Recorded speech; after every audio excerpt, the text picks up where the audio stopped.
Bueno, son muchas preguntas las que el mundo tiene y nosotros como iglesia debemos estar preparados para responder. El evangelismo no se puede separar de la apologética, porque en el evangelismo y el discipulado es donde nacen precisamente estas preguntas. Y si tú como cristiano no estás preparado para responder, ¿saben quién sí está preparado para responder? El mundo. El mundo. Y ya vamos a hablar acerca de esto. Le doy la bienvenida a nuestra querida Sara Parada desde Bogotá, Colombia. Ella es representante de una fundación, de una organización pro vida llamada Nacer Colombia. Sara, bienvenida. Hola Joaquín, muchas gracias por la invitación. Muy interesante todo el tema, como bien decías. Hay mucha tela para cortar de feminismo, de aborto. Podríamos durar aquí muchas horas hablando del tema, y pues qué importante es que ahorita estemos tratando estos temas de cristianismo, porque falta mucho activismo pro vida por parte de los cristianos en este tema. Entonces, pues bueno, muchas gracias por la invitación. Ok, no, muchas gracias a ti por conectarte con nosotros. Le doy también la bienvenida aquí al doctor Elín Bejarano. Doctor, bienvenido. Muchas gracias, buenas noches a todos. Gracias por esta invitación a este espacio tan importante, y con compañeros panelistas que se han preocupado también por, no como una investigación de ahora, sino que se ve que traen una trayectoria estudiando estos temas, porque, como decías tú, Mauricio, es importante prepararse para dar defensa contra un mundo que expone sus argumentos, y en gran parte muchas veces también son argumentos irracionales, y hay que prepararse también para dar no una defensa basada en mentiras, no, una defensa basada en verdades, en apoyos tanto racionales, científicos, y apoyo también, desde luego, espiritual. Muchas gracias por la invitación. De acuerdo, doctor. Muchísimas gracias por acompañarnos. Elín Bejarano, además de ser médico, también es pastor y teólogo, algo que realmente rompe paradigmas, porque una de las tantas objeciones que encuentra uno en este mundo es que la ciencia y la religión no son compatibles. La ciencia y la fe no son compatibles. Tú hablas porque tú eres un fanático religioso, tú no eres un científico o un médico, pero qué bueno encontrar personas como Elín Bejarano, que son científicos, médicos, y que no solamente son teólogos, sino que también son pastores a cargo de una congregación. Bienvenido, pastor y doctor Elín Bejarano. Le doy la bienvenida también a mi esposa, Carolina Molano. Ella es vicepresidenta de Revolution Time Ministries, la organización que por gracia del Señor dirigimos, y también es la directora de Nexus Stereo, una estación de radio cristiana con fines evangelísticos y también apologéticos. Bienvenida, mi cielo. Qué bueno estar aquí con todos ustedes. Creo que más que de esos títulos del ministerio, es la experiencia que hemos tenido como matrimonio, que he tenido yo como mujer, con una situación bastante complicada de salud cuando quedé embarazada. Y desde la postura feminista, todo lo que el Señor ha permitido que pueda hacer con mi carrera, con mi profesión, y que mi bebé, con unas situaciones un poco especiales de salud que nos han tomado tiempo y nos han demandado muchas cosas, no han sido para nada impedimento. Y yo creo que hemos visto la gloria de Dios, y un tema de ese acompañamiento día a día, que es una cosa que los que han visto de cerca dicen como, ¿en serio? Qué dramático, pero es en serio. Gracias, cielo. Bueno, como estamos al lado, entonces yo creo que, mi amor, vamos a usar solamente este micrófono. Entonces, Vamos a... Tú te acercas aquí cualquier cosa, como para que no tengamos eco. Bueno, a Dani Pérez y a Dani Checa ya le dimos la bienvenida. Vamos a arrancar con las preguntas. Voy a ver algunas preguntas que hicieron ahí por el chat. Bueno, tengo que ingresar aquí a las redes sociales por medio de mi teléfono. Pero quiero comenzar con un tema médico, por así decirlo. Y algo que me llama la atención, acá tengo algunas estadísticas sobre el aborto. Quiero partir acerca del aborto porque realmente es algo que me tocó demasiado, porque bueno, también soy padre y llegó un momento en el que bueno, el embarazo de mi esposa se complicó y demás, porque hubo una triple trombosis venosa, en fin, y un momento en que ya no recuerdo si fue un médico, una enfermera, en fin, me hizo una pregunta y tuvo que ver con si tenía que llegar el momento de decidir entre, escuchen esto, la vida de mi esposa o la vida de mi hija. Es decir, los médicos reconocían en ese momento que había una vida en el vientre de mi esposa. O si no, no me hubieran preguntado eso, ¿sí? Si no, lo hubieran reconocido.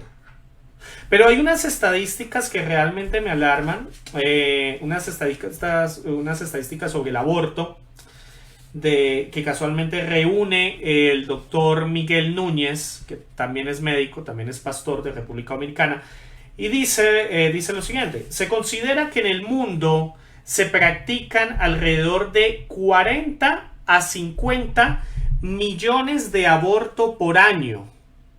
Eso implica 125,000 abortos por día. Imagínense esto. Según las estadísticas, el 22% de todos los embarazos de Estados Unidos terminan en aborto. Es decir, 1 de cada 5 embarazos es interrumpido mediante un aborto.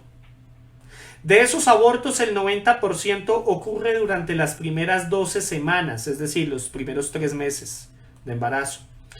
Esta información es importante porque muchos han querido justificar la legalización del aborto en los casos en que la vida de la madre está en peligro, y se habla de que podría practicarse un aborto en casos de preeclampsia, eclampsia, condiciones cardíacas y de embarazos ectópicos.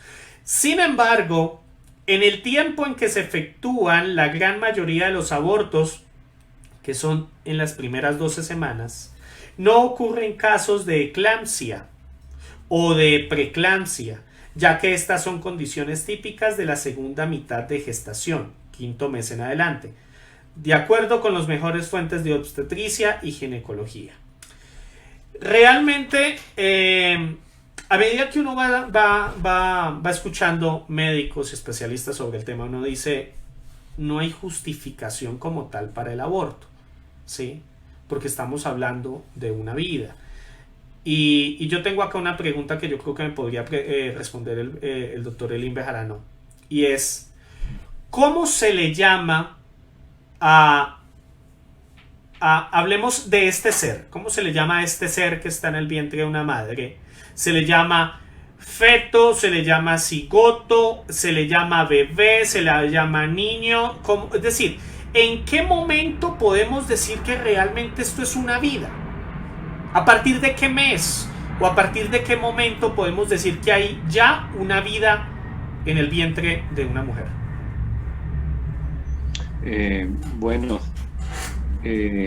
Hay una vida, y vamos a decir una vida nueva, porque ya había una vida. Dice, hay vida, para definir vida, el concepto de vida, pues, es una definición de aquella célula que puede desarrollar procesos vitales. Pero aquí estamos hablando de vida como una nueva vida, diferente a lo que viene de la madre y del padre, porque se han unido, como decía ya, decía Dani, decía el gameto masculino, el gameto femenino, se unen, cada uno con su aporte genético, y va a haber una fecundación. Y esa fecundación es lo que da origen cuando ya se une ese material genético con esa célula masculina, con esa célula femenina, van a dar origen a un nuevo ser. Allí entonces se clasifican 3 etapas de esta nueva vida, pero son etapas de una nueva vida. Esa primera etapa es el cigoto, es la forma más simple, más sencilla de esa nueva vida. Luego, digamos, de la primera semana, o incluso después de las 48 horas, la multiplicación es tan rápida para comenzar la siguiente etapa, que es la etapa embrionaria. Y luego de la etapa embrionaria, en donde se forman ya las 3 capas que definen la formación de todos los órganos, ectodermo, endodermo, mesodermo, y ya viene la formación de todos los órganos. Entonces viene esa etapa fetal después de los 3 meses de desarrollo. Pero muy bien explicado por Dani Pérez. Creo que lo que más encaja en la definición, nosotros, esa persona, en eso que se llama el personalismo ontológico, bueno, una palabra de pronto que suena rara para los oyentes, pero una manera sencilla de decirlo, que es un ser humano desde el principio. Sí, desde el principio, porque pertenece al género humano, y seguramente va a desarrollarse, y aún después de nacer ese desarrollo continúa. Entonces, para decir la respuesta corta, dice, es una nueva vida desde que se da la fecundación. Allí está el género humano representado. Entonces, las discusiones filosóficas, las discusiones ontológicas, las discusiones sociológicas, y en donde hay una intervención de teólogos, vamos a rebatir los que sencillamente dicen, eso es una cosa, porque ni siquiera todavía lo catalogan como un ser humano. Entonces viene luego, más allá de una cosa, viene la definición de ser humano. Hay un ser humano porque es el género humano, es la especie humana, desde que se dio la fecundación, y entonces ya en adelante va lo que se llama un desarrollo continuo, que no termina hasta el final de nuestros días. Ok, o sea, estamos hablando que hay una nueva vida desde el momento en que el espermatozoide fecunda el óvulo. Podemos decirlo. Wow. Bueno, los demás están muy callados. En ese orden de ideas, podríamos decir una pregunta que escribieron ahorita en el chat, Diego L. Cuervo, que la pastilla post-day es abortiva, porque según tengo entendido, esta pastilla es para si pasó algo que ya no pase, ¿no? Por eso se llama un día después, se toma el día después, ¿no? Entonces esto es abortivo. ¿O qué dices tú, sí. Doc? Hay que, tan pronto se da la fecundación ocurre en la parte más extrema de las trompas de Falopio, y allí comienza a migrar hacia el útero, ¿sí? ese óvulo fecundado en esa etapa de cigoto, y viene la siguiente etapa que se llama implantación. Entonces, el propósito de eso que tú decías de la pastilla después de un día después, lo que va a tratar de evitar es la implantación, pero ya había una fecundación. Entonces estamos hablando de aborto, porque se está evitando la fecundación. De hecho, también los métodos de DIU, de dispositivos intrauterinos, no impiden la fecundación, impiden la implantación. Por lo tanto, también podríamos decir que el dispositivo intrauterino es un método común y silencioso de aborto. Ok, y esas son cosas que realmente uno no sabe, uno no tiene esa información. A veces los médicos, o bueno, más que los médicos, realmente las amigas de la amiga recomiendan que se pongan esto, que se tomen esto, que se tomen aquello, sin realmente saber. O sea, no sabemos, por ejemplo, cuántas mujeres son pro vida y han tomado, por ejemplo, esta medicación o estos, o se han puesto estos aparatos. Bueno, no es bueno saberlo. Bueno, los demás, que ¿alguna pregunta, algún comentario? ¿Por allí? ¿No? ¿Nadie por ahí? Ok. Bueno. No, Dani. Ahora que yo hablaba acerca de, ¿cómo es que se llama? Hablábamos sobre el caso de mujeres que han sido violadas, ¿verdad? Y que nosotros como personas pro vida no solamente nos preocupamos por el niño por nacer, sino por el bienestar de la mujer. Yo había dicho en mi charla que ninguna mujer se merece que le pase lo que le pasó, ¿verdad? Y que merece toda la ayuda posible. No sé si Sara, que está en una fundación que se encarga de ayudar, nos puede hablar de algo que se haga también para ayudar a la mujer que ha pasado por esos casos, que ella conozca.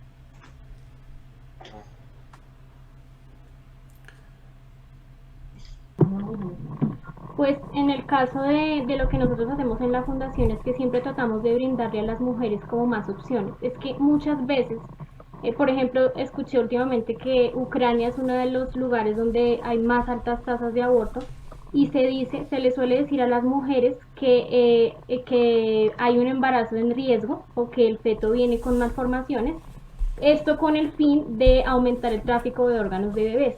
Entonces, muchas de las veces que se les dice a las mujeres que hay un embarazo en riesgo, que el feto viene con malformaciones, no es la solución. Realmente la solución no es el aborto. Hay muchas más maneras de afrontar las circunstancias que está viviendo una mujer en el tema del embarazo en riesgo. Por ejemplo, tengo como eso también un caso personal con el tema. Durante el embarazo a mi mamá también le dijeron que yo tenía toxoplasmosis, que el doctor sabrá mejor que yo lo que implicaba eso, pero también a las mamás hoy día se les ofrece por cosas tontas como la toxoplasmosis, los niños que vienen sordomudos, los niños que vienen con síndrome de Down, les ofrecen aborto cuando no es realmente la solución. Nosotros en Nacer Colombia tratamos siempre como de traer a la mujer. Lógicamente tenemos ayuda de médicos, tenemos ayuda de abogados, hemos también tratado casos de mujeres, de niñas de 14, 15 años con violación. Y nosotros siempre traemos como quemar opciones, ¿sí? O sea, quememos todas las opciones para demostrarle a las mujeres que realmente el aborto no te va a solucionar ni el riesgo de la mujer, ni el embarazo por malformación de feto, ni nada de esto. Yo he conocido muchos casos personales de mujeres con embarazos ectópicos que decidieron continuar con el embarazo y hoy día los niños tienen 7, 10 años. Y también es importante tener en cuenta que cuando el embarazo es de alto riesgo, cuando le dicen a la mujer, no, es que tienes un embarazo ectópico, entonces tienes que abortar, generalmente el cuerpo de la mujer está preparado para un aborto espontáneo en esos casos. Y el mismo cuerpo como que sabe que no puedes continuar con ese embarazo y se hace cargo de eso. De hecho, Entonces, gracias Sarita. De hecho, mira, lo que tú acabas de comentar entre estas estadísticas que menciona también acá el doctor Núñez, dice, mira, los que abogan por la legalización del aborto hablan de la necesidad de aprobarlo en algunos casos extremos, como sería el caso de violaciones sexuales, ¿cierto? Sin embargo, las estadísticas mundiales revelan que el porcentaje de abortos que ocurren como causa de violaciones representan menos del 1%.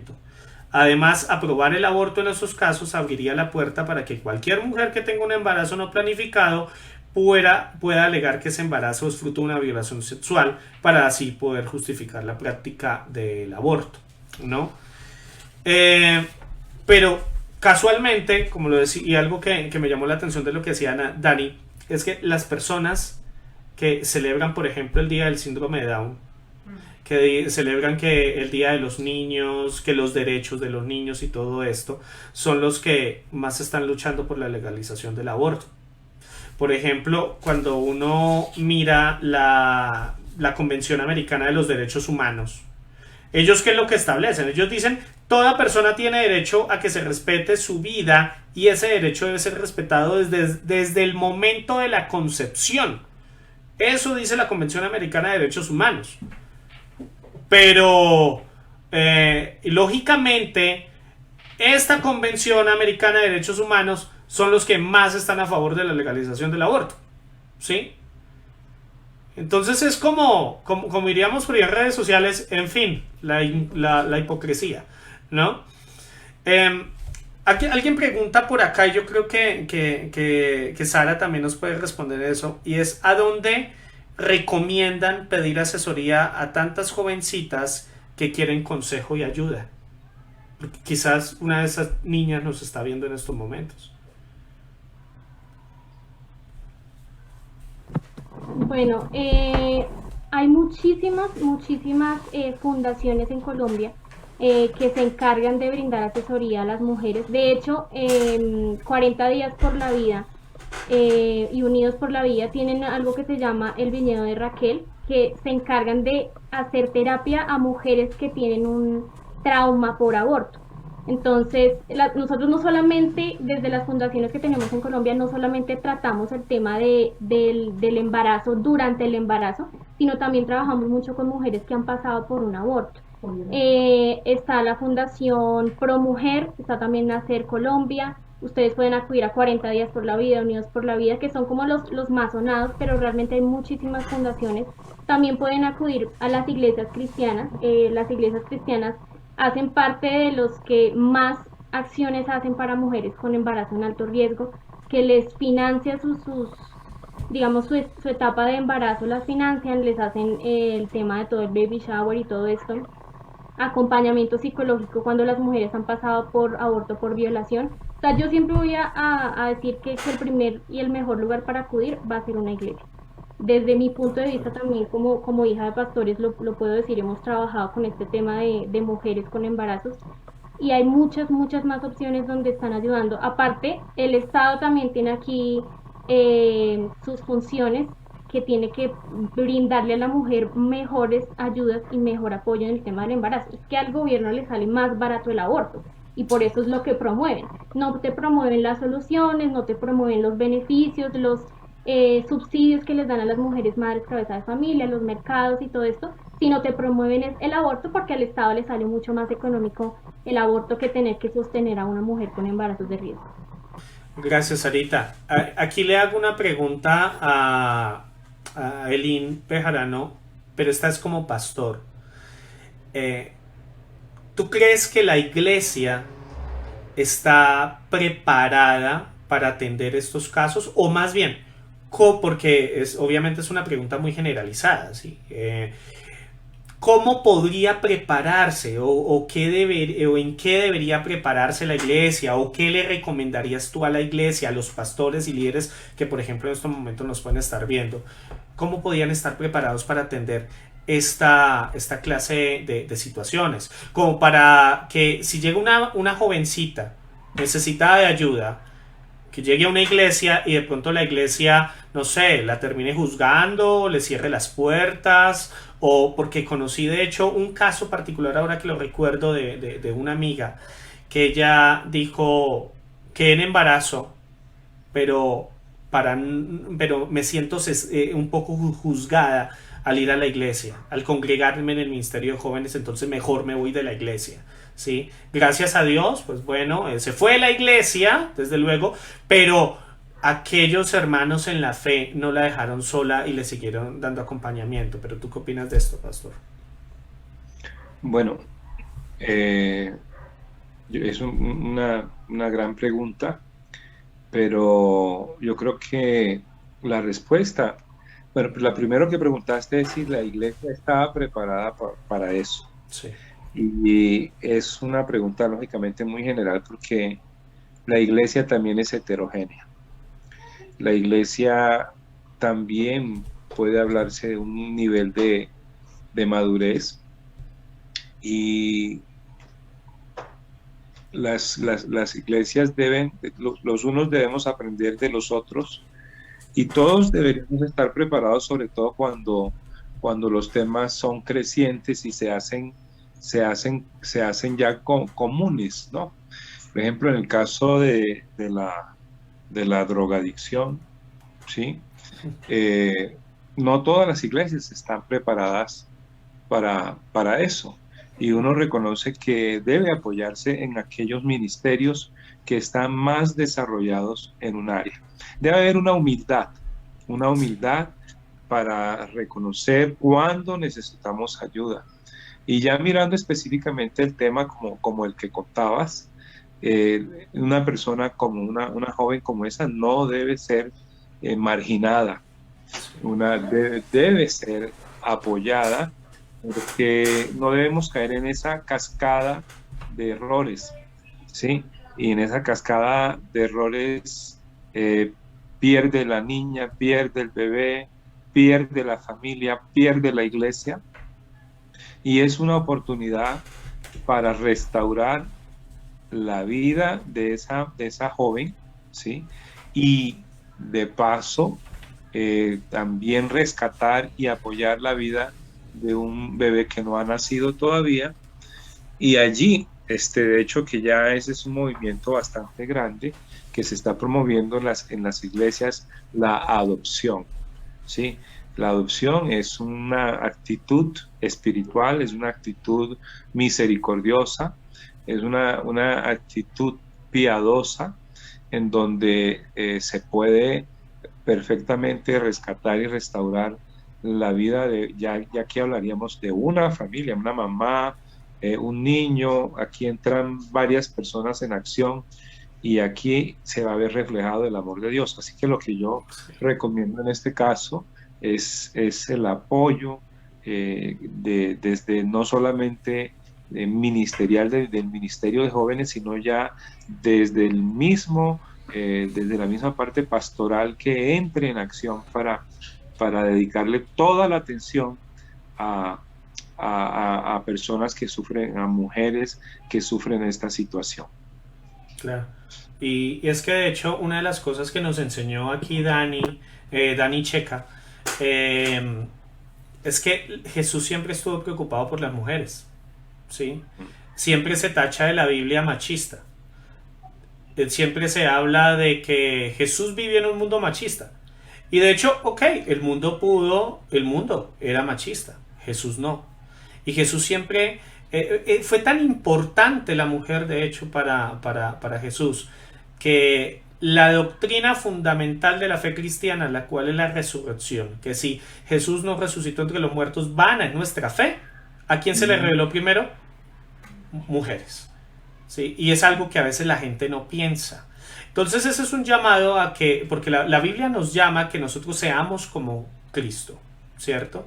Y si vamos a ser como Cristo y queremos ser como Cristo, desde luego también pensamos en las mujeres. Es que yo creo que en ningún momento cuando hablamos, por eso este seminario se llama Feminismo, Aborto y Cristianismo, porque es que yo no puedo separar a la mujer del bebé, mejor dicho, por así decirlo, ¿sí? Yo no puedo separar estos dos temas, porque realmente van de la mano. Dani Pérez. Sí, es que también hay un tema que vale la pena aclarar, porque se dice que las personas que somos pro vida, hoy en día nos llaman pro parto nada más, o sea, que nos preocupamos que la mujer tenga el bebé, pero una vez que lo tuvo, no nos importa que las familias vivan en pobreza y un montón de cosas más. Yo creo que eso es otra de las falacias que tienen todos estos grupos abortistas, porque si hay personas que ayudan a la gente pobre, somos los cristianos precisamente. Al menos en mi iglesia, nosotros en enero o febrero que los estudiantes entran a clases, les regalamos a varias mamás que viven en condición de pobreza uniformes para los niños que van a clases, útiles como cuadernos, lapiceros, lápices. Y a nosotros no nos interesa si la familia es cristiana o no es cristiana. Siempre buscamos, como quien dicen, apadrinar un niño, apadrinar una familia. Para los meses de diciembre siempre hacemos una actividad donde apadrinamos un niño para darle un regalito. También recogemos víveres o bienes para poder, digamos, darle a las familias que no tienen que comer por la pandemia. De hecho, les dimos a muchas familias, les fuimos a llevar arroz, frijoles, carnes, cosas para que puedan comer, temas de cuidado personal y demás.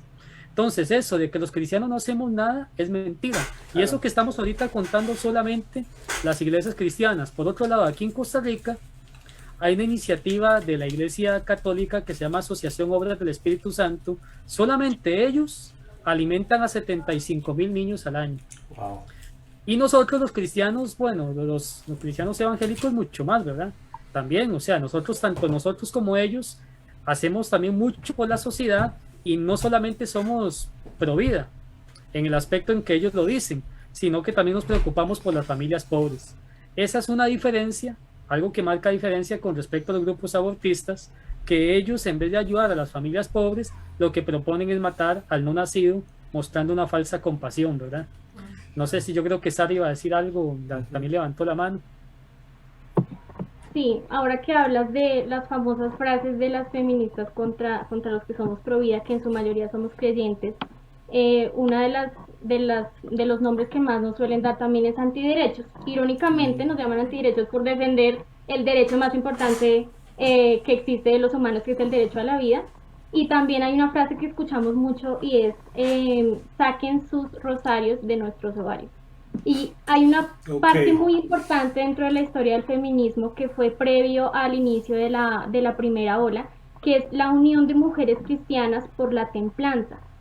Y este fue el movimiento que marcó un precedente antes de la primera ola feminista, y fueron mujeres cristianas que en nombre de defender sus principios cristianos, en nombre de defender sus hogares y a sus hijos, empezaron a pedir que el gobierno prohibiera el alcohol, las drogas, la prostitución, hablando de pureza sexual, y fueron los principios cristianos que habían fundamentado la civilización, o sea, que habían civilizado a los hombres, que instauró el concepto de democracia, los derechos y las libertades civiles, muchas cosas que hicieron que la mujer fuera en primer lugar escuchada. Si ustedes se dan cuenta, en los países en Medio Oriente, el feminismo no funciona, porque el feminismo por sí solo no es eficiente. El feminismo no sirve. Realmente lo que marcó un precedente para la reivindicación de los derechos de las mujeres fue el cristianismo. Entonces, cuando dicen saquen sus rosarios de nuestros ovarios, no saben que fueron gracias a esos rosarios, por así decirlo, a esos principios cristianos, que las mujeres tenemos una voz y tenemos voto y tenemos derechos civiles en países occidentales, cosa que no es en países donde no hay influencia del cristianismo. Wow. Y ahí también, pues ahí se ve la diferencia entre una verdad y lo que es una verdad y lo que es una pose, una moda pasajera. Y es que generalmente esa pose y esa moda pasajera no tiene ningún fundamento. Es un castillo de naipes que con una brisa ligera se cae. Y un castillo de naipes que se alimenta con el chisme. Y en ese chisme viene metido uno muy grande, que es que la Biblia y que el cristianismo es machista. Y lo que hablábamos ahorita, porque realmente eso es un chisme. Una persona que quiere tumbar un argumento, una persona que quiera decir, yo le tumbo ese argumento y voy en contra de eso, pues lo mínimo que tiene que hacer es estudiar el tema, ¿no? Y si yo cojo mi Biblia, si yo cojo una Biblia, digamos que yo no soy creyente, y yo digo, bueno, vamos a tumbarle a esos cristianos ese argumento de que no es machista. Hombre, si yo me pongo a estudiar este libro, simplemente leyéndolo, se tumba y se le cae el castillo de naipes alimentado con el chisme de que esto es machista. Entonces, así funciona todo. Y así son estas mismas poses y lo que tú estás diciendo, Sara, porque son mentiras. Y el problema es que, pues hablando del tema del aborto, hay algo que cuando se legalizó, cuando hicieron pública la noticia de que el aborto ya era legal aquí en Colombia hasta cierto tiempo, mucha gente empezó obviamente a atacar a los cristianos. No, ustedes, que no sé qué, ustedes no saben, es que es un derecho, bueno, todo lo que ya ustedes saben que han dicho. Pero, y las consecuencias tan terribles psicológicas también que vienen para la mujer, y todo lo que viene después, o sea, cuando si paran un momentico ese tobogán y ese torpedo en el que van montados de todas esas poses y esas modas, y se detienen a pensar un poquito, todas las consecuencias que esto trae es una cosa terrible. Y bueno, todo lo que ya ustedes dijeron ahorita en las presentaciones anteriores, entonces es un castillo de naipes, queda con terribles consecuencias. Acá hay una pregunta de Sebas, dice, ¿cuánto infiere la cultura actual en la predisposición hacia el aborto? Porque hoy en día vivimos rodeados de mensajes totalmente contrarios a la familia y a la procreación. Yo creo que interfiere y mucho porque hoy en día, si un hombre se casa con una mujer, le dicen, ¿para qué se van a casar? Disfruten el mundo. Mujer, no te cases tan joven, viaje, estudie. ¿Para qué te vas a amargar la vida? Y más aún, si la mujer queda embarazada jovencita, como los 20, 21 años, no, hombres, ya esa pobre mujer no tiene futuro, ya ha hecho a perder su carrera. Dos homosexuales se casan y adoptan un niño y love wins, que viva el amor y todo muy bonito. Sí. Y ahí cambia la cosmovisión de familia que ellos tienen. Entonces es un tema que incluso por Netflix, medios de comunicación y demás, hace poco vi una noticia donde una mujer se había operado para no tener hijos y estaba jovencitica y digamos lo compartieron como un triunfo. Ella y su esposo salieron ahí diciendo, he decidido operarme, no queremos traer hijos al mundo, no queremos contaminar este planeta que ya está tan feo y no sé qué, y la gente alabándolos, dándoles aplausos y un montón de cosas. Entonces pareciera que el ataque como tal no es tanto la familia per se, sino la cosmovisión cristiana a la familia. Casarse, tener hijos, el matrimonio entre hombre y mujer. Porque los progresistas tienen su cosmovisión, digamos, de lo que es una familia, y a esa cosmovisión pues le aplauden y echan confeti sobre sus cabezas felicitándose los unos a los otros. De acuerdo, Dani. Dani Checa, creo que tú tenías una pregunta que por ahí me compartiste por WhatsApp, creo. ¿Quién la hace? Ya la reviso otra vez porque... Creo que la hacía Diego también. Diego, sí. Dice, Diego L. Cuervo, hay casos de niños de 12 a 13 años y algunas mueren en un infarto. Sí. ¿Esa era?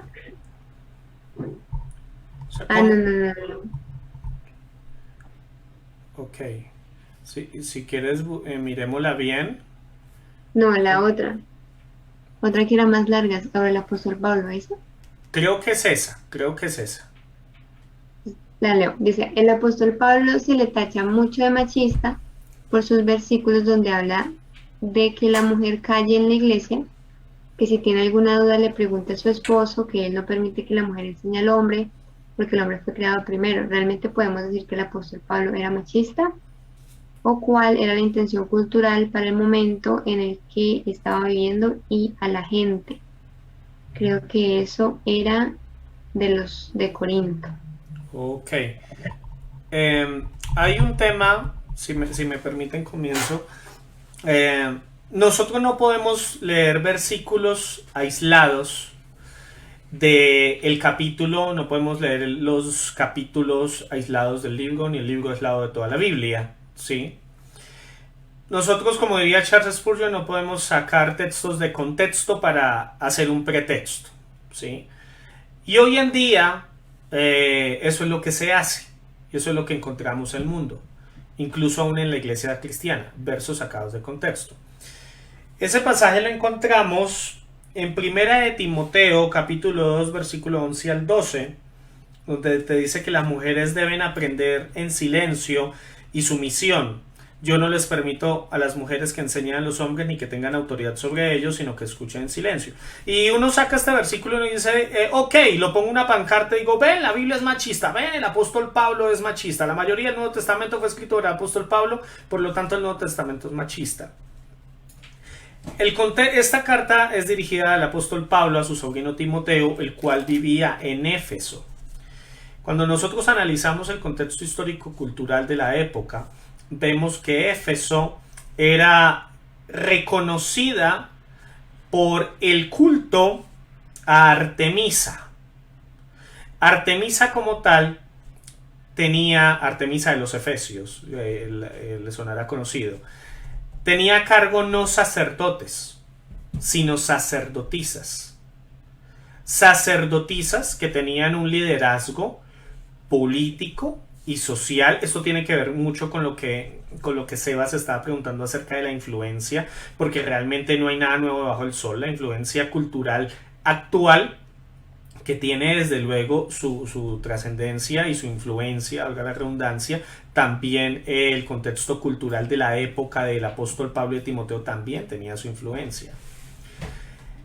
Y aquí la enseñanza particular es: no permitas que estas mujeres que son reconocidas y que son tan influenciables, que estas mujeres que asimismo ejercen influencia y que pueden ejercer influencia negativa en la iglesia de Éfeso, liderada por Timoteo, no dejes que hablen, no dejes que enseñen, ¿sí? Sino que sean enseñadas por sus maridos. ¿Por qué? ¿Y por qué en casa? Porque este hombre, el cual ponen como cabeza y como autoridad de su hogar, tiene la responsabilidad de enseñar no solamente a su esposa, sino enseñar a toda la familia. Entonces, este es básicamente una exhortación y una advertencia que el apóstol Pablo le hace al líder de una iglesia en Éfeso, precisamente por la reputación que tiene el liderazgo de las mujeres en ese lugar particular, ¿sí?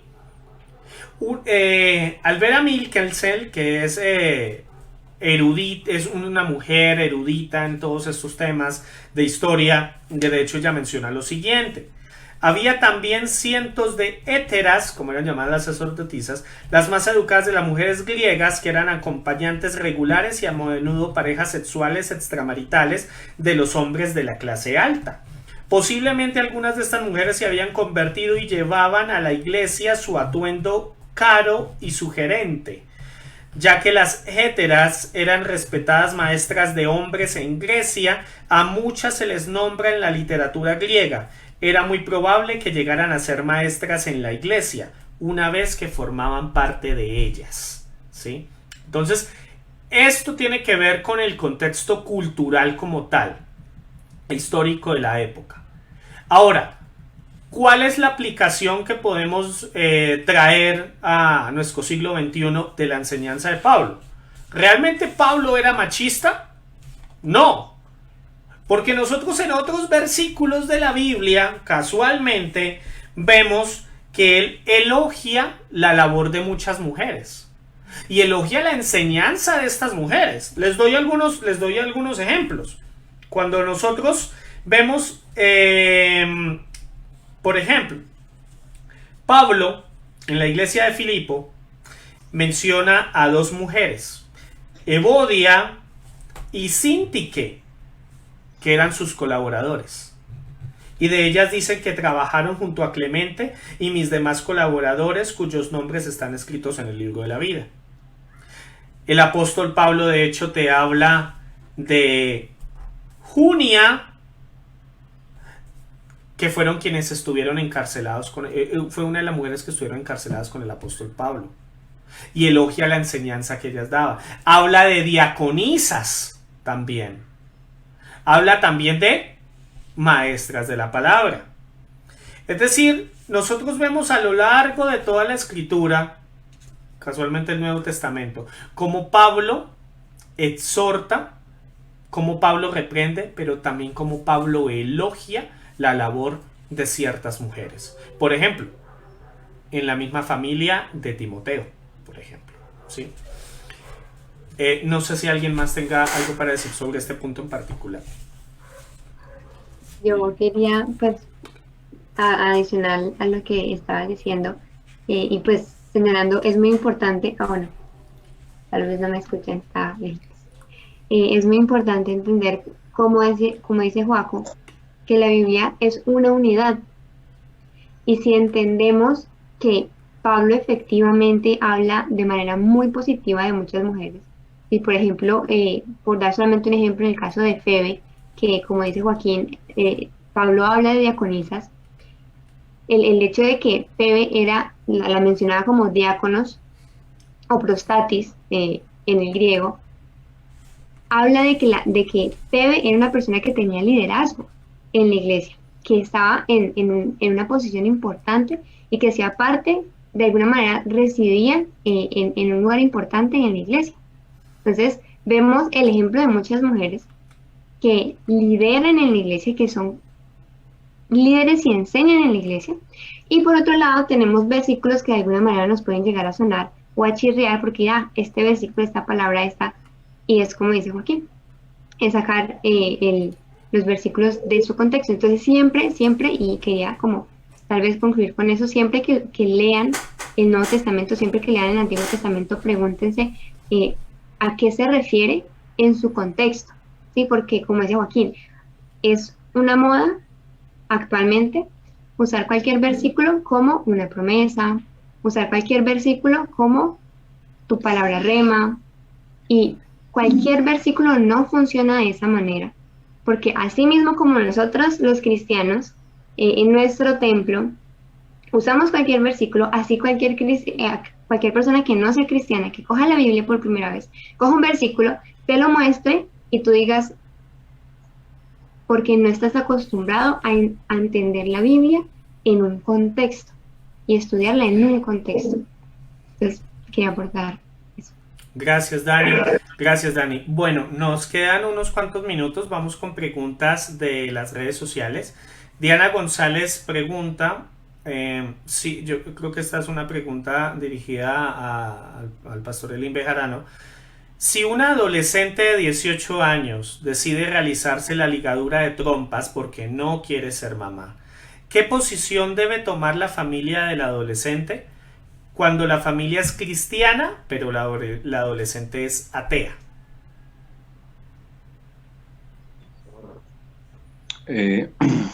Bueno, aquí es un caso complejo. Dices que los padres son, bueno, vamos a decirlo en un contexto general, pues mucho más si la familia es cristiana, pero el contexto general es que un adolescente o un joven va a tener una mente cambiante. Él puede pensar hoy de una manera, pero apenas tiene 16, 17, 18 años.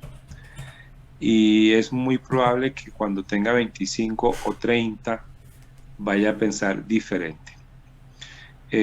Ahorita, por ejemplo, que están de moda los tatuajes y a los 14, a los 15 se están tatuando y después van a trabajar y llegan a una empresa o en el campo, por ejemplo, de la salud, en un hospital. He visto muchas enfermeras y tienen sus tatuajes en los brazos y se colocan el uniforme, y cuando llega el momento de la entrevista se están escondiendo los brazos pero ya no se lo pueden quitar.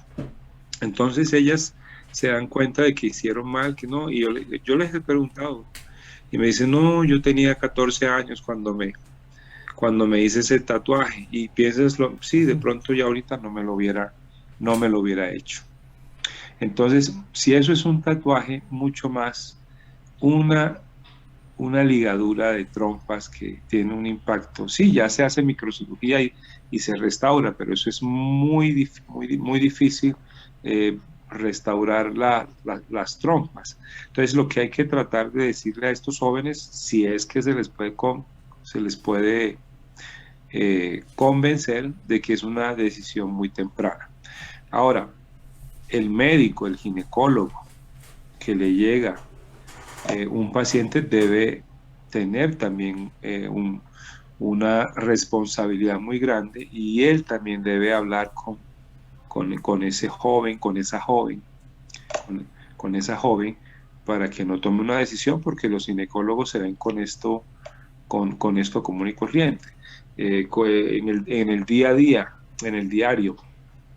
Y aún a veces teniendo un solo hijo, bueno, ya hoy no es tan común, porque a veces ya con un solo hijo pueden decidir operar, hacerle la ligadura de trompas, pero aún así a veces si la mujer es joven y al marido le dicen, bueno, piénselo bien, planifiquen de otra manera y tomamos esa decisión más adelante, porque usted todavía está muy joven. Ahora un adolescente pues con mucho más, pero eso ya demuestra otro tipo ya de rebeldía, y es un tema más complejo de tratar, claro, porque eso va de la mano no solamente de la ligadura de trompas, sino de otra serie de rebeldías que está llevando en el corazón en este caso esta adolescente.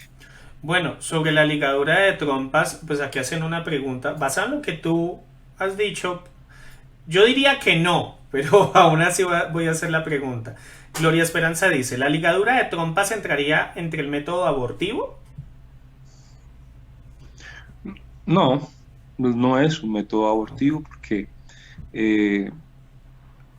cuando ya se hace la ligadura no hay oportunidad de que se lleve a cabo la fecundación porque ese espermatozoide no va a poder llegar hasta la parte final de las trompas que ya han sido ligadas. Okay.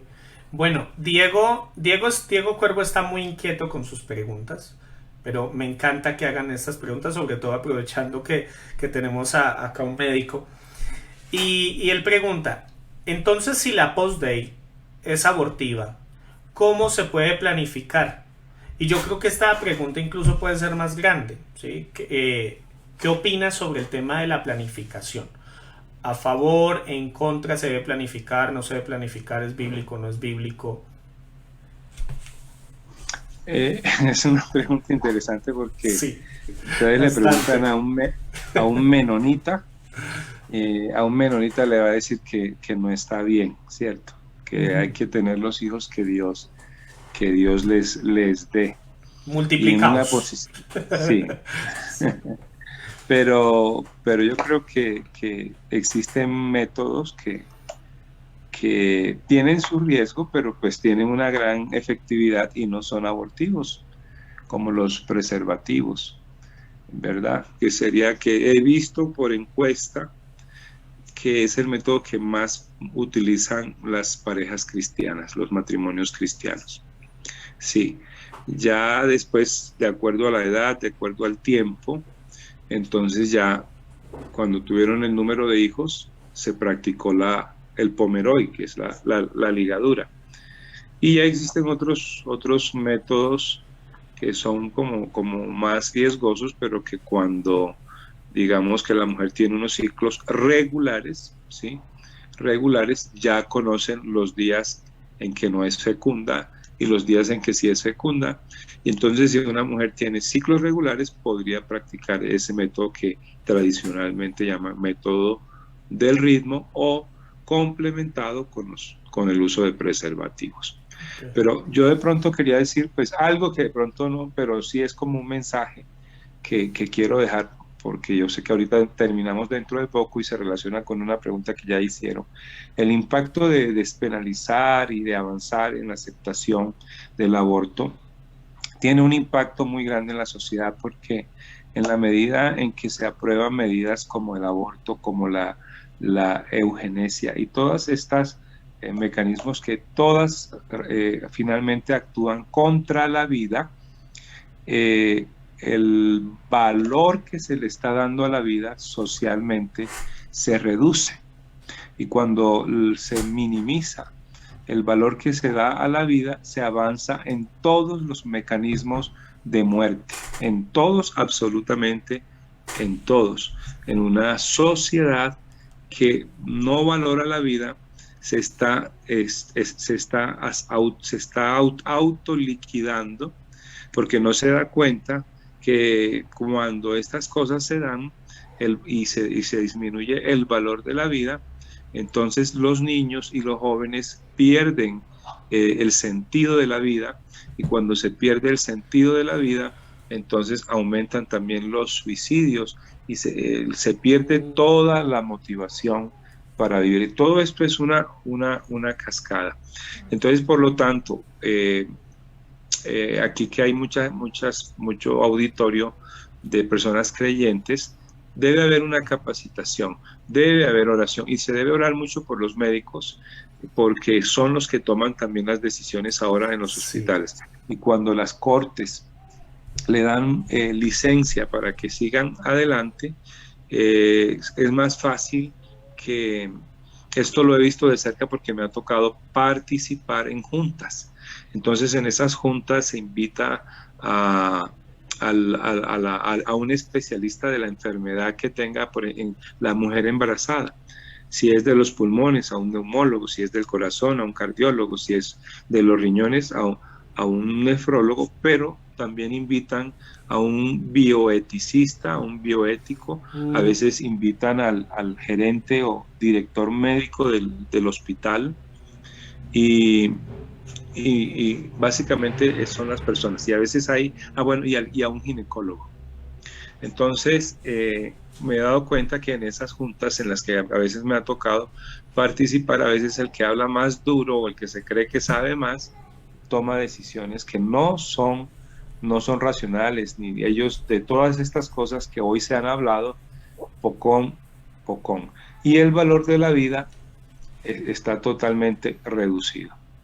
Y me he dado cuenta que he presentado argumentos en las estadísticas que decía Dani. El 95% de los casos son causas psicosociales, no son cardiopatías congénitas que pongan en riesgo a la mujer, no son casos de violación.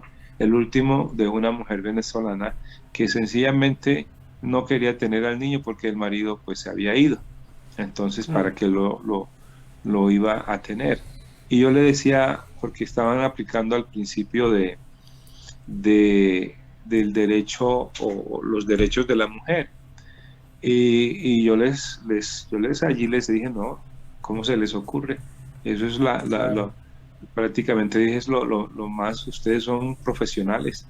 ¿Ustedes cómo van a matar, a sacrificar a un bebé, que en ese caso tenía como 4 meses de embarazo, solamente porque por la situación psicosocial? Ustedes se van a prestar para eso. Y solamente con haberles dicho algo, todavía sin entrar en otro tipo de discusiones más profundas, filosóficas y médicas, bastó eso como para que se echaran de para atrás. Al día siguiente fui a visitar a la joven, a su alcoba, ¿sí?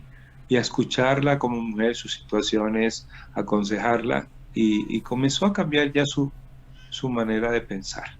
Y ya después la vi, unos meses después, y ya su bebé había nacido, bueno, y lo dio en adopción. Lo dio en adopción, pero no lo sacrificó. Es que realmente el sentimiento, o sea, nosotros como padres, mi esposa y yo, vemos a nuestra Lulú que, bueno, hubo complicaciones, hubo tantas cosas. Recordamos, por ejemplo, ese momento en el cual el médico, ¿no, mi cielo? Vio como el tamaño de un frijolito, como una mariposita, ¿no? Yo conocí, bueno, sí, yo me quedé la primera.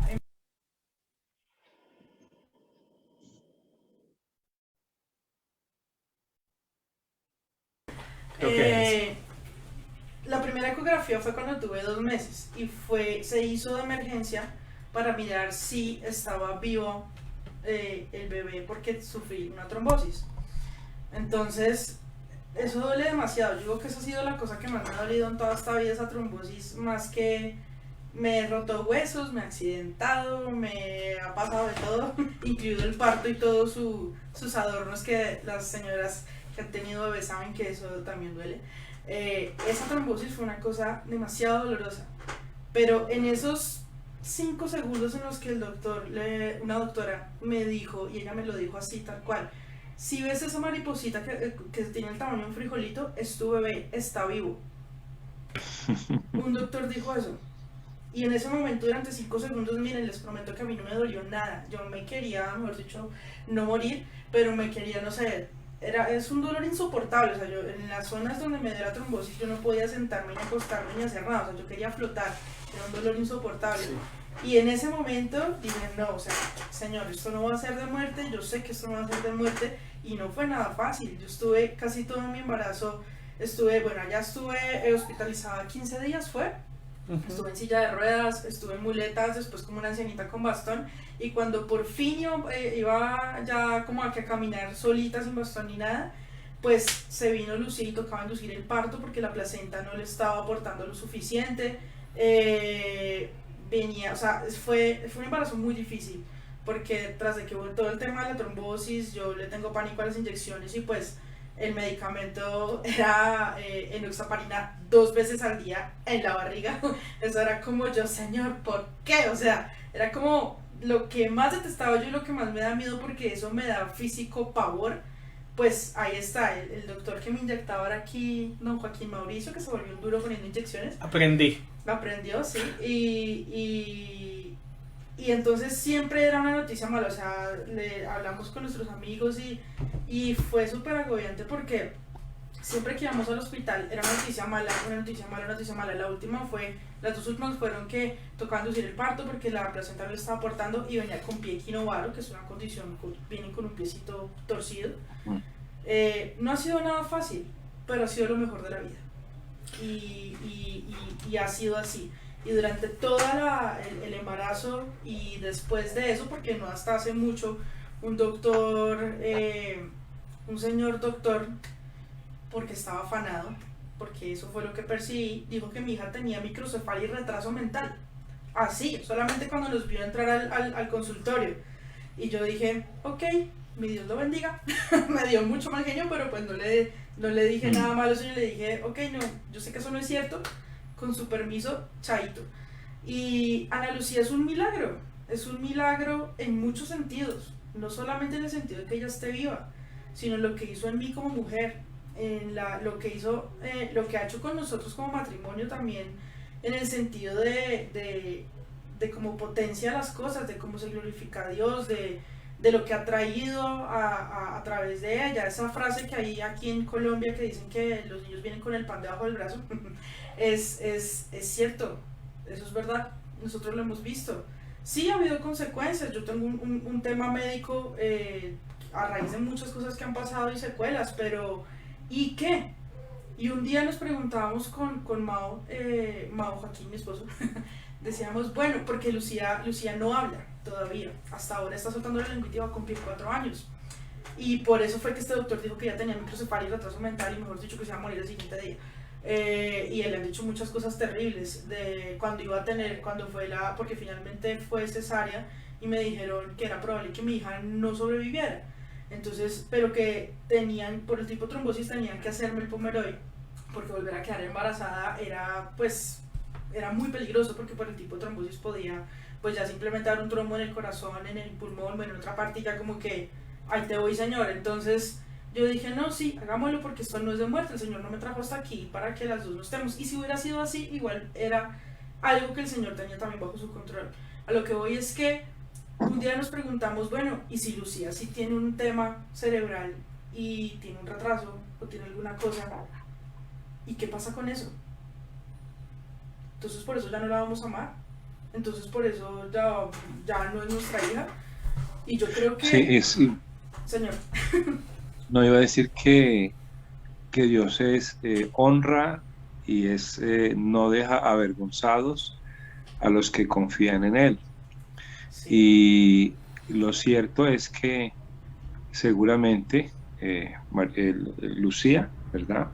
María Lucía, la niña, Dios va a hacer grandes cosas con ella, y ni a ustedes como padre, ni a ella, porque ustedes tomaron una decisión en el temor, en la fe, en Dios, y eso sirve para dar testimonio cada semana y cada año que pase de la fidelidad de Dios, y de ver cómo la niña cada día va a ser una niña de bendición, no solamente para ustedes como familia, sino para muchos. Pero mira que no solo eso, y aquí, y algo que siempre tratamos de decir nosotros cuando tenemos la oportunidad de compartir con la gente, y es que no es una fe ciega, es una fe certera, es una fe con verdad, es una fe que tiene conocimiento, es una fe que es verídica y que es tangible. Y por eso yo decía lo que hablamos ahorita con Sara, esos son poses, son modas pasajeras, que son castillos de naipes que se caen. Pero hombre, si usted quiere tumbar algo, mi esposo se hizo cristiano porque él quería refutar el cristianismo. Y miren en las que andan ahora. Me salió mal. Le salió mal, porque es que tú no puedes negar la verdad. Punto. Otra cosa, que es que no te guste, que te dolor de estómago y que le quieras llevar la contraria a tus papás y a tu familia. Eso es una cosa. Pero que eso tenga triunfo sobre la verdad, eso no va a pasar nunca. Y a mí me duele, y me duele en el alma y en el corazón y en todo mi ser, que conozco a gente cristiana que vive como ciegos. Y eso es muy triste porque es el típico cristiano que cuando alguien publica un video, un comentario hablando en contra del aborto o alguna cosa, se despacha, mejor dicho, a darle santos bibliazos, pero bibliazos agresivos. Y eso es muy triste. Entonces, ¿cómo se cambia eso? Cuando tú tienes una comunión con Dios y cuando tú estudias, no cuando comes entero. Porque hay muchas iglesias o sectas que son falsas. Entonces, si tú te dejas llevar por eso, pues también la embarras. Entonces, hay que meterle conocimiento al asunto, un conocimiento verídico y refutar o tumbar argumentos, pero con la verdad. De hecho, hay algo que mi esposa me hizo recordar cuando se legalizó el tema del aborto hasta los 6 meses. En mis redes sociales, en Instagram, tengo algunos contactos cristianos y me llamó la atención de 2 chicas cristianas que dijeron lo siguiente. Dijeron, el verdadero cristiano no debería estar en contra del aborto. Y eso me llamó la atención. Y yo, ¿por qué? Porque el verdadero cristiano sabe que el reino de los cielos es como el de los niños. Entonces el verdadero cristiano sabe que estos niños finalmente van a tener una mejor vida, estos niños abortados van a ir al cielo. Debemos pensar es en la mujer, no en el niño. Y yo, ¿qué argumento? O sea, ¿en serio una cristiana me está diciendo eso? Hay algo que Dani y yo compartimos, Dani Pérez y yo compartimos. Sí, y es que precisamente es una ignorancia. Por eso yo creo que sí, de estos espacios, la educación y la capacitación dentro de la iglesia, fuera de la iglesia, a los que aún no son cristianos, de que realmente ahí hay una vida. Es que eso es lo que se está menospreciando. Así es. Una vida que tiene sus derechos, que es una vida indefensa, claro, porque la defensa debe ser la mamá y el vientre, el útero debe ser el espacio El lugar más seguro para ese bebé, pero se está ignorando que esa es una vida. Entonces allí se basan todas las cosas y ese principio lo están aplicando para todos, que una persona que ya nació y está fuera del útero, ya sea niño, ya sea joven, si tiene un defecto, entonces mátelo, no le invierta, déjelo morir. Y aún ya hasta la parte de que si ya hay mucha gente en el mundo y hay mucho pobre, entonces, y son analfabetos, entonces también déjelos morir porque son escoria, porque ya no son gente, porque son catalogados como animales por asuntos económicos o por asuntos raciales, por lo que sea. Y allí también en ese grupo están esos bebés en los vientres de su madre, que son catalogados como que no son porque todavía no han nacido. Así es. Y pasa lo que decía Dani Pérez también, con esos círculos ilógicos y que se caen sus argumentos ficticios, y que es un defecto. ¿No es acaso un defecto pensar en matar a un niño porque sí? Y entonces el niño que viene que no puede ver o que no puede ser, eso sí es un defecto. Entonces son cosas que son ilógicas. O sea, si tú realmente le pones 3 dedos de frente, como hicimos aquí en Colombia al asunto, eso se cae, no tiene un piso. De acuerdo. Sara, ¿ibas a decir algo, creo? Perdón, no, Dani. Sara y luego Dani Checa. Sí, es que ahorita que mencionas el tema de que los cristianos creen que es un asunto solo de derechos de la mujer, es porque hay un problema de ignorancia, que parte de que todos consideramos que hasta que el bebé no nace, ni es humano, ni es sintiente, ni es nada. Entonces, porque lo que ahí sí aplica, ojos que no ven, corazón que no siente. Como no puedo ver al bebé, entonces por ende el bebé no siente, no es humano. Y yo he leído unas actualizaciones en neurodesarrollo y el doctor aquí me corregirá si estoy equivocada, pero hay un nuevo estudio que salió en una revista de medicina muy famosa que es Journal of Medical Ethics, que habla de que las posibilidades de que el bebé sienta dolor desde la semana 12 de gestación son muy altas. Y según la revista de anestesiología colombiana, dicen que el bebé, el feto, siente incluso más dolor que el bebé que ya nació, porque no ha desarrollado algo que se llama unos inhibidores de dolor, que me imagino que es cuando el cuerpo hace que nosotros podamos como reaccionar al dolor y pausarlo. Y el bebé no ha desarrollado todavía esto. Entonces, en estos días vi incluso un video de un bebé reaccionando con gestos en su rostro de dolor ante una inyección de anestesia. Y que la piel durante ciertas semanas de gestación del embrión, la piel del bebé es tan sensible que incluso evita ciertos tipos de toques entre su mismo cabello, entre el mismo cuerpo. Entonces, estas son cosas que las personas no saben, y yo pregunto y todos inventan datos. Sí, se supone que el bebé no siente dolor sino por allá hasta la sexta semana, séptima semana. Eso relacionado con que la gente no sabe el problema de tráfico de órganos de bebés que hay. Hubo una entrevista que tuvo que hacer una de las socias de Planned Parenthood en Estados Unidos, que tuvo que declarar ante un juez diciendo que Planned Parenthood trafica órganos de bebés, incluso de los bebés que sobreviven al aborto.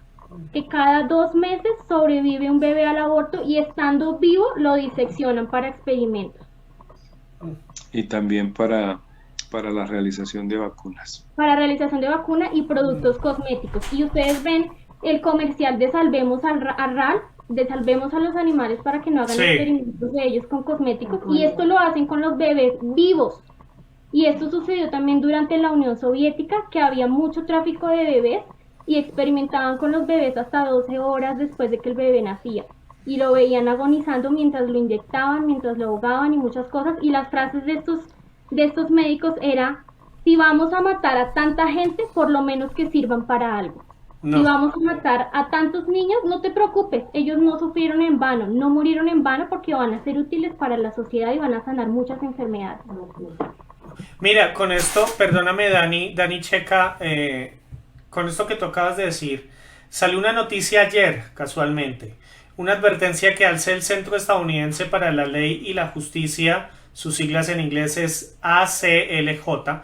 Esto es un reportaje que hace CBN News, lo pueden buscar en internet, está en inglés, donde advierten de un proyecto de ley en Maryland, Estados Unidos, donde se podría llegar a legalizar el infanticidio hasta 28 días después del nacimiento. O sea, después del nacimiento. Este es el proyecto de ley 669. Y bueno, hacen la advertencia también para que ya como iglesia estemos orando, porque está programado que la ACLJ presente un testimonio escrito el 15, bueno, ya pasó desafortunadamente, lo iba a pasar el 15 de marzo, iba a pasar ese testimonio escrito del proyecto de ley 669 del Senado de Maryland, que podría llegar a firmar esta petición. Y pues bueno, esto es lo que está pasando en estos momentos en Maryland. Pueden buscar el proyecto de ley. Yo soy una persona que realmente antes de publicar una noticia o dar una noticia, prefiero ir a las fuentes y verificar si realmente esto es verídico. Y sí, esto está en estos momentos en el Senado de Maryland, y esto nos deja ver cómo está el mundo. ¿Sí? Esto solamente le da razón a lo que dicen las escrituras. Sí. Esto solamente le da razón. Y no es de alarmarnos, porque esto tan solo es el comienzo. ¿Sí? Pero perdóname, te interrumpo. Y esto del aborto post nacimiento se viene desarrollando desde el 2013. Lo propuso por primera vez Canadá, y fue a raíz de esto que en el 2005 Países Bajos se convirtieron en el primer país en despenalizar la eutanasia para bebés. Porque los padres tienen la opción de tomar que las enfermedades que no se detectan durante el embarazo, que se detectan ya cuando el bebé ha nacido, los padres tienen derecho a decidir si van o no a asumir esa carga, en nombre de que el bebé no sufra. Y es que las noticias están llegando tarde. Aquí corrijo la información. Aquí es CBN News. Bueno, no se alcanza a ver por la iluminación. La noticia salió, el reportaje el 8 de marzo. Salió. Para que estuviéramos muy atentos y muy alertas a estar orando, porque el 15 de marzo se da una respuesta por escrito, ¿sí? Hoy estamos a 19 de marzo y hasta ahora la noticia está llegando a Colombia. Y esto me deja también ver algo grave, y es el estado de la iglesia. En algún momento le escuché a un pastor que decía, somos protestantes que no protestamos. ¿Sí? ¿Cuántos van? Nosotros protestamos frente a todo, ¿sí? Ay, que es que mi pastor no tiene el televisor o las luces o la cámara de humo en la iglesia. No, es que no me dan el refrigerio del día del domingo. O es que no tengo el uniforme, o es que voy mal vestido. Pero no protestan frente a estos temas que realmente valen la pena. Dani Checa, ya con esto vamos finalizando. Sí, yo creo que por eso es que es tan importante que los líderes se capaciten y que estén entrenados a razonar.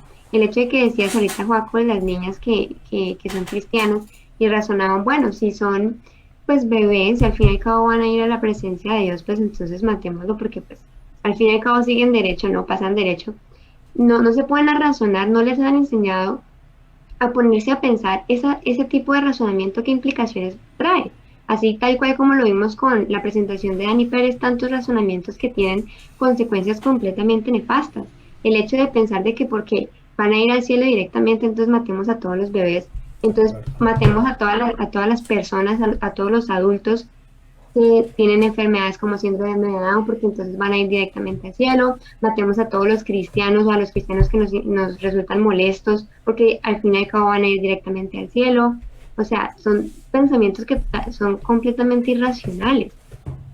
Y eso sucede por el desconocimiento que actualmente hay en las iglesias, porque nos hemos encerrado como iglesia, como lo decía ahorita Caro, que se ha convertido en una moda, y la pregunta de la señora que decía, bueno, tengo a esta chica de 18 años que va a hacer esto, ¿qué vamos a hacer? O sea, ¿qué podemos como familia cristiana hacer con ella? Yo creo que lo más importante es amar a esa persona, porque al fin y al cabo esa persona está engañada por las modas de este mundo, porque lo que ha hecho el feminismo y lo que ha hecho todas estas ideologías es que poco a poco, gota a gota, ha venido desde hace muchos años, esto no inició hace 5 años, no inició hace 10 años, desde hace muchos años viene metiendo poco a poco ideologías, pensamientos, teorías que al fin y al cabo ha rebosado el vaso.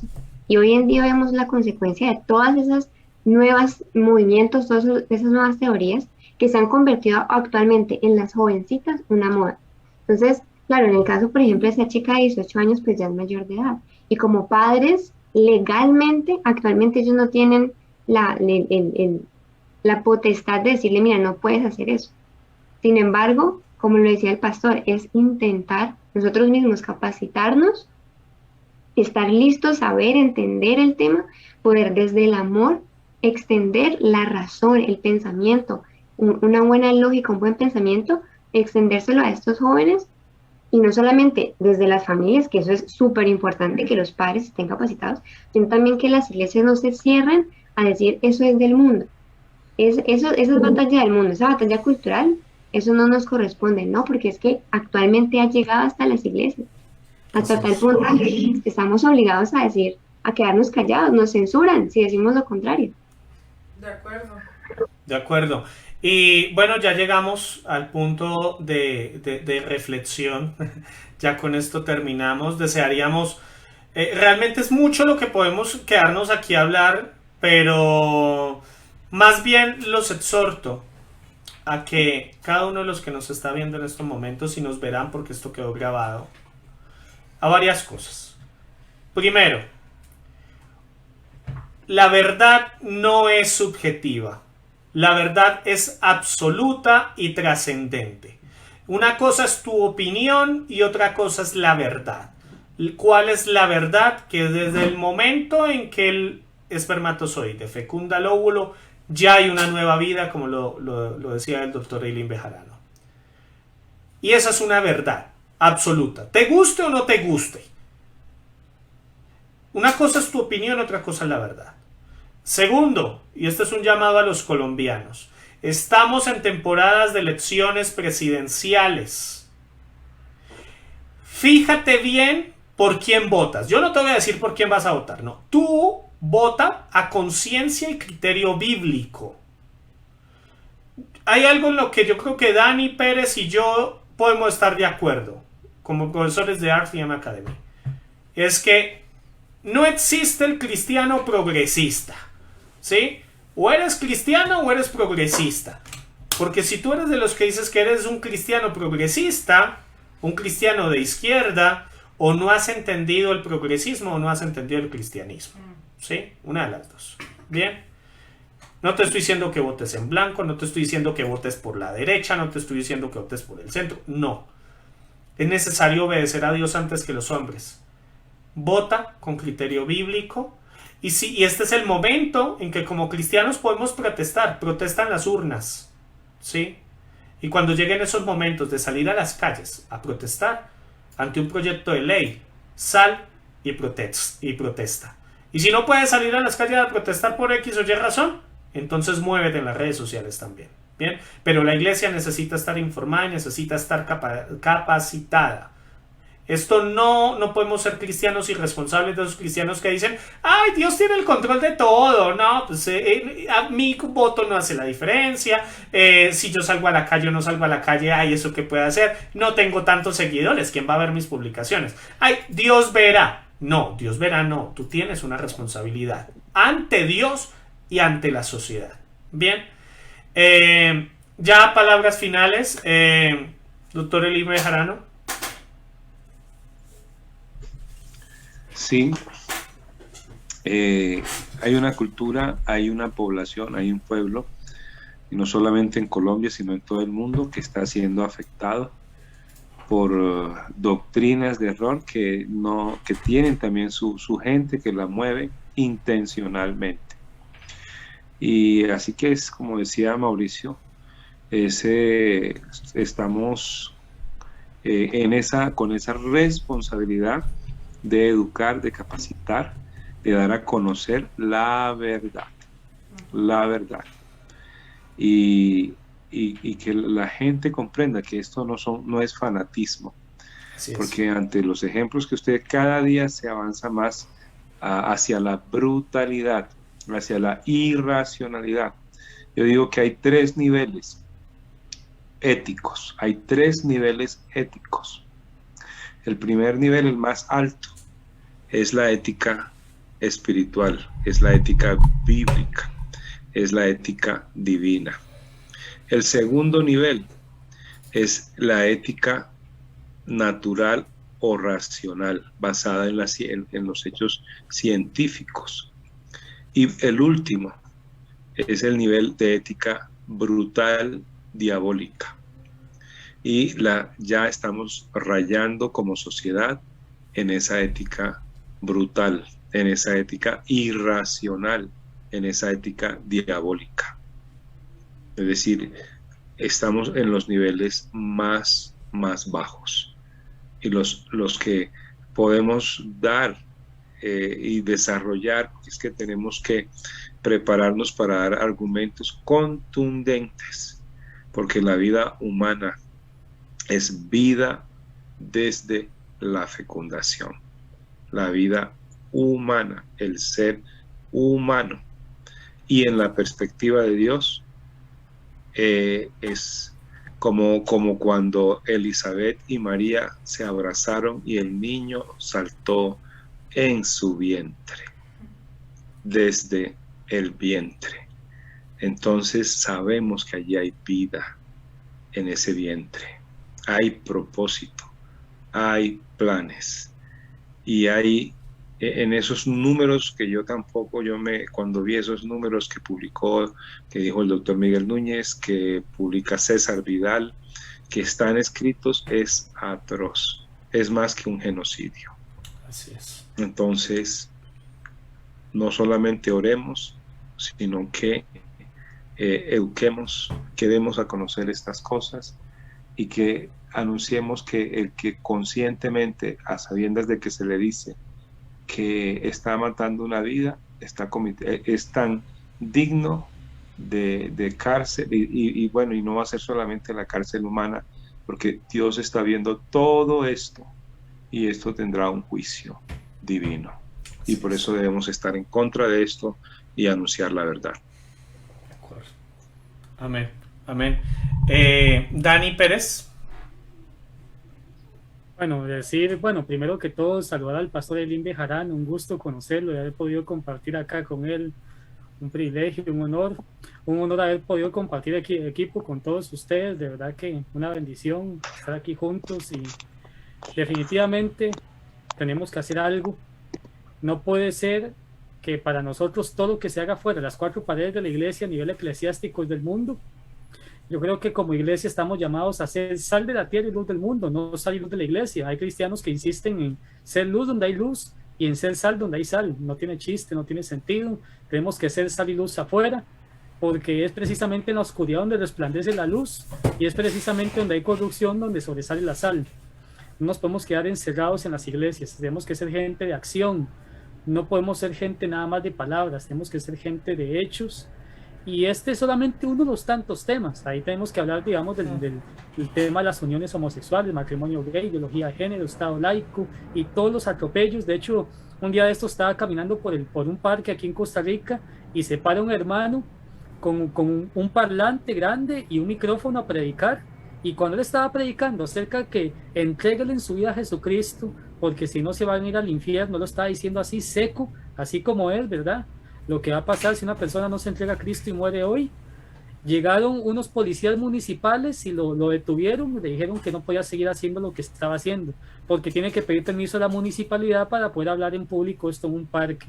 Y así se empieza con el tema, así empiezan restringiendo la fe y cuando se dan cuenta, nos tienen encerrados dentro de la iglesia, pero es que también nosotros mismos nos hemos encerrado ahí adentro. Entonces tenemos que ser más personas de acción, definitivamente. De acuerdo, gracias Dani. Sari, te escuchamos. Bueno, mi mensaje va más que todo enfocado hacia los jóvenes. Bien, yo hace 3 años antes de empezar con el activismo pro vida, también era una típica adolescente que le valía 5 el aborto, que no sabía ni dónde estaba parada con el tema del progresismo. Y a medida que me fui informando, que eso es lo que yo más motivo a los jóvenes a que lean, así, que se informen y que estudien sobre el tema, me fui dando cuenta que este tema del aborto es el crimen de lesa humanidad más grave de toda la historia de la humanidad. O sea, estamos hablando de los 50 millones que mueren anualmente, es la misma cantidad de población que tiene Colombia. Estamos matando un país cada año en el mundo. Y debido a esto están entrando en crisis de población países como China, que eran los países con más sobrepoblación. Ahora cambiaron la ley de hijo único a que todos tienen que tener 3 hijos porque el mundo se está quedando sin gente. Y miren, la Biblia es clara cuando dice en Ezequiel 22:30, y busqué entre ellos hombre que hiciese vallado y que se pusiese en la brecha delante de mí a favor de la tierra para que yo no la destruyese, y no la hallé. Cuando nosotros nos empezamos a informar y nos empezamos a dar cuenta de lo que está pasando frente al mundo, frente a nuestros ojos, y que los cristianos no estamos haciendo nada, tenemos una responsabilidad y estamos, como nos dijo un profesor en la clase de progresismo en estos días, estamos en deuda. La iglesia cristiana está en deuda porque hace mucho tiempo que está en retirada. Y los jóvenes necesitamos volver a esto y necesitamos dejar ese cristianismo tan superficial, porque no es saludable que estemos adaptados a una sociedad que está profundamente enferma y estamos adaptados, estamos en una zona de confort. Y hay una frase que me gusta mucho y es: si el mundo fuere contra la verdad, yo iré contra el mundo. Porque, como decía Juan Calvino, sería un cobarde si la verdad de Dios es atacada y yo permanezco en silencio. Yo invito a los jóvenes a que se involucren en el activismo en todo sentido, no solo el pro vida, sino contra el progresismo, que se informen, a que se capaciten para esta batalla cultural que se nos viene encima con todas.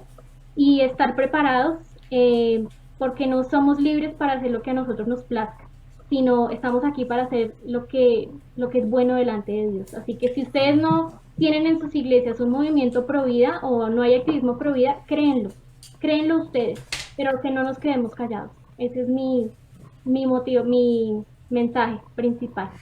Amén, excelente. Dani Checa. Bueno, yo creo que para concluir y lo que me gustaría dejarles es enfocado a los líderes y a esos cristianos que están en esos lugares de influencia.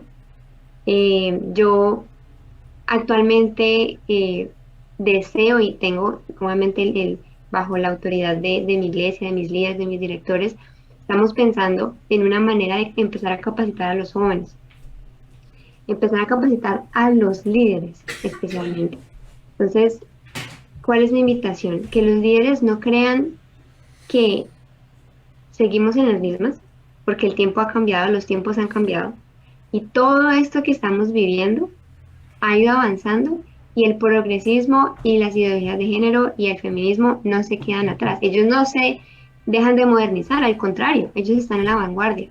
Y nosotros como líderes hemos creído que solamente sirve el versículo, le mando el versículo a mi discípulo, vamos solamente a cine, y realmente nunca se tocan estos temas en ambientes de la iglesia. Y muchos líderes no están preocupados por esto, y muchos pastores no les interesa, no le ven la necesidad, y tantos pastores tienen las oportunidades y los líderes tienen las oportunidades de invitar a personas con el calibre como el profesor Dani, como Sara, que hace parte de Nacer, y no toman esas oportunidades porque realmente no le ven la importancia y nos dejaron atrás. Y actualmente tenemos que luchar y tenemos que decir cosas tan obvias como que lo que está dentro de la mamá es un ser humano. Y decimos, ¿pero cuándo? ¿A qué horas? Es que los cristianos nos quedamos encerrados. Y los líderes, eso es mi mensaje, que los líderes realmente entiendan que necesitan tener respuestas contundentes, certeras y razonables para los jóvenes que están en un mundo que no se echa para atrás y que no va a dar marcha atrás. Ese es mi mensaje. Gracias, Dani. Mi cielo.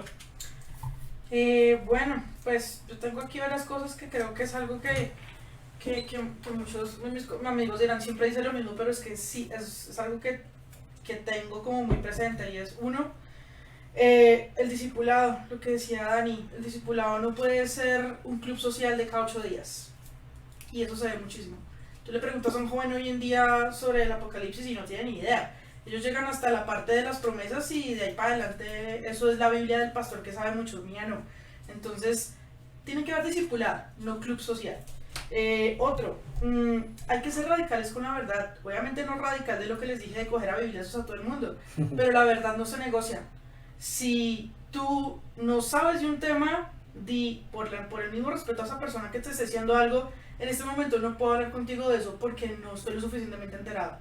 Pero no seas orgulloso y ególatra, porque es que todas esas tendencias y todo el feminismo y todo esto, ¿qué es lo que las alimenta? El ego. El hombre y el pecado del hombre, ¿dónde viene? Del ego, de querer ser como Dios y tener dominio sobre todas esas cosas. Y cuando tú como cristiano te la quieres dar, de que te las sabes todas, segurito que la vas a embarrar, y en lugar de discipular o evangelizar a alguien, lo vas a decir, este está peor de loco, no, y le vas a dar toda la razón a la gente que dice que nosotros estamos chiflados y que somos una secta y que somos unos extremistas, y no, así no son las cosas. Entonces hay que estudiar, ahí viene el otro, o sea, estudiar para poder ser claro y radical con esa verdad y no negociar la verdad. Cuando tú empiezas a negociar esa verdad, ya perdiste. Y una pregunta que todos deberían hacerse y que sería bueno si nos está viendo de pronto alguien que no tiene nuestras mismas ideologías o creencias, ¿no creen ustedes que un don por el que todo el mundo lucha, un don tan grande como la vida, es lógico que la solución sea algo que trae muerte? Que la solución sea de muerte, eso no tiene coherencia. Entonces, mucho de lo que dijo Dani Pérez, póngale sentido a lo que dicen, porque muchas veces simplemente nos llenamos de sentimientos y de emociones y decimos un montón de cosas, como cuando alguien está de mal genio y dice, y después dice, ya ni me acuerdo qué fue lo que dije, o dije tanto que dije puras bobadas. Generalmente todas esas tendencias son iguales. Dicen y dicen y dicen y alegan y son así como un niñito que no sabe qué está diciendo y haciendo pataleta, o como cuando Lucía hace pataleta, y cuando ya uno se sienta, uno como adulto se sienta y dice, oigan, no, sí, tal cosa, o sea, hay que ponerle sentido y lógica a las cosas. ¿Dónde viene eso de la verdad? Y la verdad, ¿dónde viene? Lean y estudien, no coman entero. Y esto va dirigido mucho a la gente que está también en la iglesia, lo que sea, ni es cierto, nos encerramos dentro de la iglesia, pero ¿a qué? A hacer club social, a caernos bien, a cuadrar el sonido, a ajustar la luz, o sea, que sea la iglesia más brutal y brillante con las pantallas más grandes. No digo que eso esté mal, a mí me encanta la música, me encanta la tecnología, yo también soy baterista, me fascina todo el asunto de la tecnología, y el pastor Elgin sabe que a mí me encanta todo eso, pero hay mucho más allá, y mi cristianismo no puede centrarse en tener la última Biblia, el último modelo. Se trata en que yo sepa qué dice ahí. y que cuando me pregunten algo yo sepa cómo responder con la convicción y la certeza de que es la verdad, no que yo me la inventé o que estoy acomodando versículos para darle la típica promesa a todo el mundo que no importa lo que pase, tú vas a estar bien. Ni siquiera sabes cuál es la situación de esa persona, entonces no seas tan atrevido de manejar la palabra de Dios a tu antojo, porque puedes estar condenando a esa persona en lugar de realmente llevarlo a la verdad.